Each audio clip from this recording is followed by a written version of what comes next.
Сёння Лукашенко ўтрымаць уладу не можа. Патрэбна радыкальная трансфармацыя. Цяпер у Беларусі можна толькі любіць і хваліць уладу.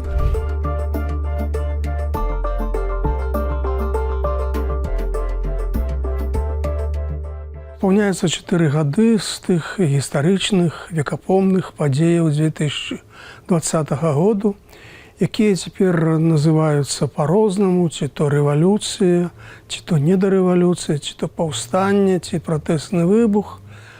Як бы не назвалі тыя падзеі, яны ўжо ўвайшлі беларускую гісторыю, сталі аднімі з важнейшых вехаў навейшай гісторыі Беларусі. Некай такой кропкай біфуркацыі. А пасля іх гісторыя Беларусі пайшла па-іншаму. Я б прапанаваў 3 высновы, якія можна зрабіць пасля 4 год ад тых падзей 9 жніўня 2020 года. Першая. Гэтыя падзеі з'яўляюцца важнай вехай не толькі для дэмакратычных сілаў, колькі для саміх беларускіх уладаў, для палітычнага рэжыму, для Александра Лукашэнкі. Лукашенко зрабіў з гэтых падзеяў такую выснову, што дзеля ўтрымання ўлады патрэбна радыкальная трансфармацыя. Трансфармацыя не толькі беларускай палітычнай сістэмы, але і беларускага грамадства. Бо у тым стане, у якім было грамадства да 2020 года, ён утрымаць уладу не можа. І таму пачалася такая трансфармацыя, якую можна характарызаваць як эвалюцыю ад аўтарытарнай да таталітарнай сістэмы. У рамках гэтай эвалюцыі палітычная апазіцыя, грамадзянская супольнасць фактычна знішчаны як інстытуты. Іншадумства аб'яўлена палітычным злачынствам. І цяпер у Беларусі можна толькі любіць і хваліць уладу, а іншыя публічныя дзеянні крытыка ўлады практычна забаронена. Другі момант – гэта радыкальны паварот замежнай палітыкі, не толькі замежнай, на ўсход, найперш у бок Расіі, згода на тое, каб уплыў Расіі на грамадска-палітычныя працэсы ў самой Беларусі. Замежныя палітыцы, вайсковыя палітыцы былі дамінуючымі. І ўвогуле тут паварот нават не толькі ў бок Расіі, гэта паварот у бок усходу і поўдню. Гэта цывілізацыйны разрыў з Захадам, з еўрапейскай цывілізацыяй, гэта змена цывілізацыйнага коду. Гэта як бы лічыць Лукашенко важны чыннік дзеля ўтрымання ўлады. Без падтрымкі Расіі, без таго, каб упісацца ва ўсе геапалітычныя канфлікты Расіі з Захадам, а сёння Лукашенко ўтрымаць уладу не можа. І таму, як вынік, на заходняй, паўночнай, паўднёвай мяжы Беларусі усталёўваецца тое, што можна назваць жалезнай заслонай з усімі выцякаючымі адсюль наступствамі. Трэцяя выснова – гэта курс уладаў на выдаленне з тэрыторыі Беларусі праціўнікаў. Людзі, якія не згодны з палітыкай Александра Лукашэнкі, вымушаны ці то садзіцца ў турму, ці эміграваць. У выніку гэтых падзеяў з'явілася дыяспара беларуская як суб'ект палітыкі. Гэтую дыяспару беларускія ўлады фактычна выразаюць з Беларусі, робяцца ўсе дзеянні на тое, каб пазбавіць гэтых людзей, якія выехалі, і грамадзянства, і маёмасці, і пазбавіць выбарчых праў, усе праблемы з дакументамі, якія тут у іх з'яўляюцца. То бок, гэтыя людзі не павінны лічыцца грамадзянамі Беларусі. Такую задачу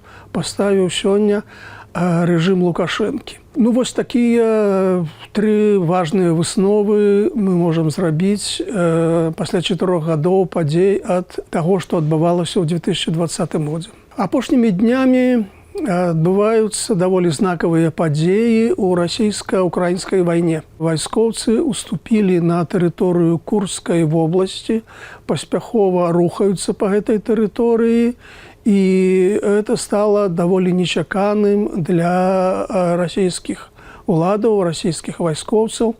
Знакавая падзея палягае ў тым, што дасюль афіцыйна Расія спрабавала прэзентаваць расійскаму грамадству, што, маўляў, тое, што адбываецца ва ўкраіне, гэта не вайна.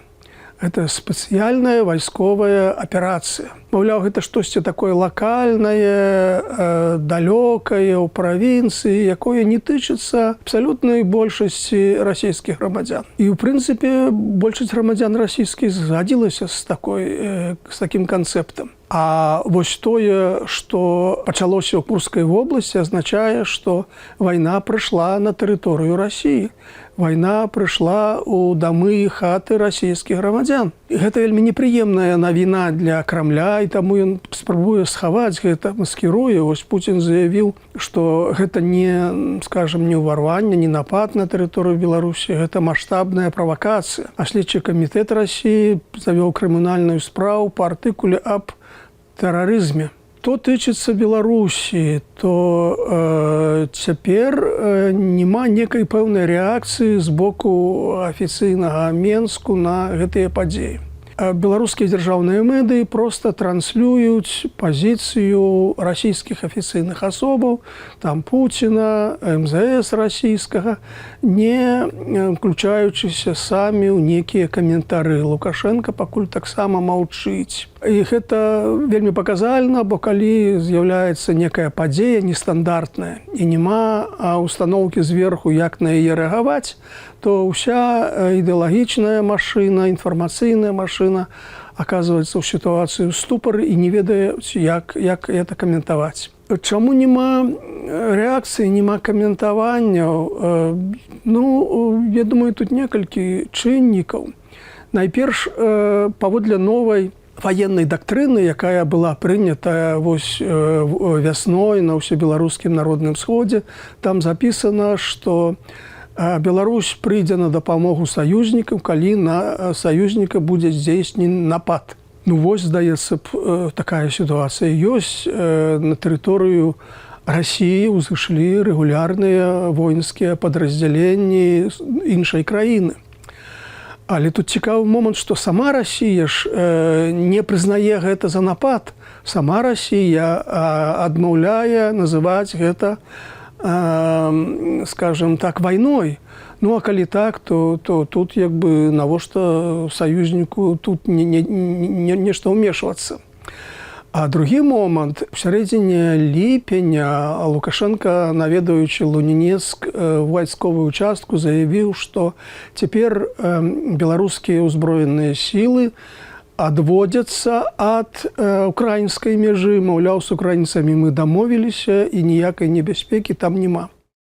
І вось цяпер высвятляецца, што тыя войскі, якія пачалі наступ на Курскую вобласць, яны прыйшлі адтуль з поўначы ад мяжы з Беларусю. Расійскія блогеры пачынаюць абвінавачваць Лукашенка ў здрадзе.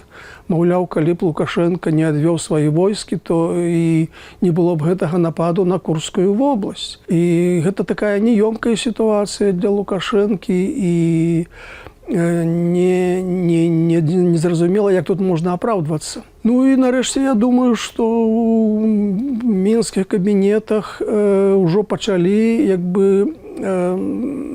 прымяраць гэтую сітуацыю на Беларусь. Калі вось так хутка, лоўка, без вялікага супраціву некія вайсковыя падраздзяленні ўкраіны ўступаюць на тэрыторыю Курскай вобласці, то чаму полк Каліноўскага не можа з такім жа поспехам уступіць на тэрыторыю Беларусі? І невядома, як будуць рэагаваць беларускія грамадзяне на гэта.